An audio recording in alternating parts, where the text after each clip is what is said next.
Mount Fuji যাওয়ার পথে আমরা যে সুন্দর লেকটাতে থেমেছিলাম সেটার অপূর্ব সৌন্দর্য আগের ভিডিওতে আপনারা দেখেছেন।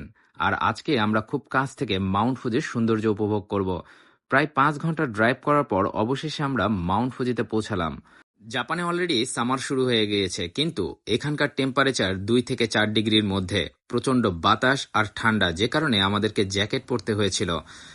আমরা যে জায়গায় গাড়ি পার্ক করেছি এটাকে ফিফথ স্টেশন বলে, যেটা সমতল থেকে প্রায় 2305 মিটার উপরে। আপনি এর উপরে আর গাড়ি নিয়ে যেতে পারবেন না।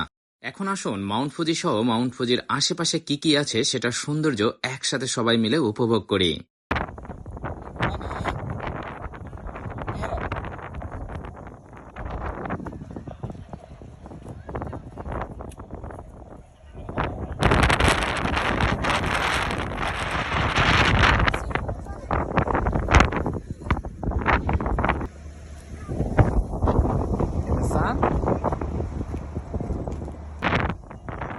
মাউন্ট ফুজির পাশে এই সুন্দর টিলাটা রয়েছে, যেখান থেকে আপনি আশেপাশের অনেক দূরের অপূর্ব সৌন্দর্য উপভোগ করতে পারবেন। যদিও এই এলাকাটা পুরাটাই পাহাড় দিয়ে ঘেরা, সাথে সুন্দর সুন্দর লেক রয়েছে।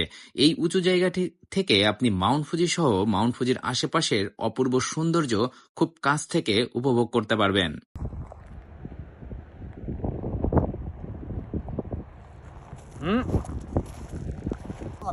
পাশেই একটা টেম্পল ছিল। শুনেছি এই টেম্পলের ভিতরে একটা উঁচু জায়গা রয়েছে, যেখান থেকে দূরবীনের মাধ্যমে আপনি খুব কাছ থেকে সৌন্দর্য উপভোগ করতে পারবেন, এবং আপনাকে তার জন্য ব্যয় করতে হবে 100 ইয়েন।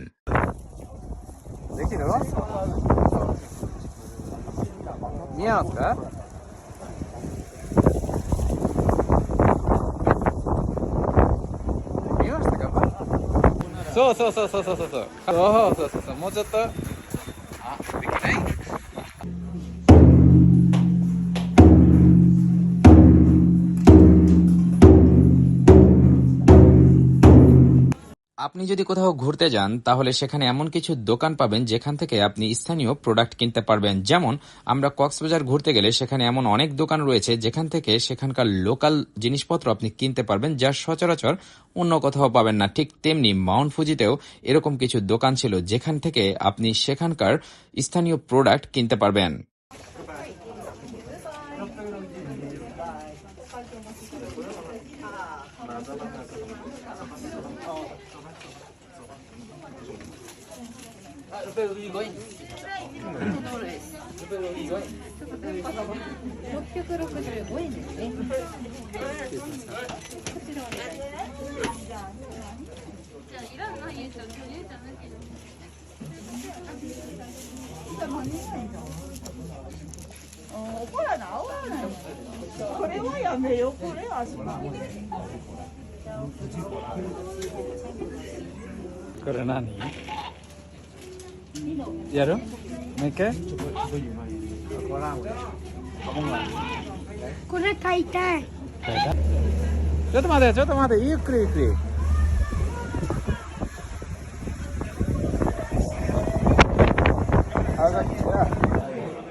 এভাবে মাউন্ট ফুজির সৌন্দর্য উপভোগ করতে করতে কখন যে 2-3 ঘন্টা পার হয়ে গিয়েছিল বুঝতেই পারিনি।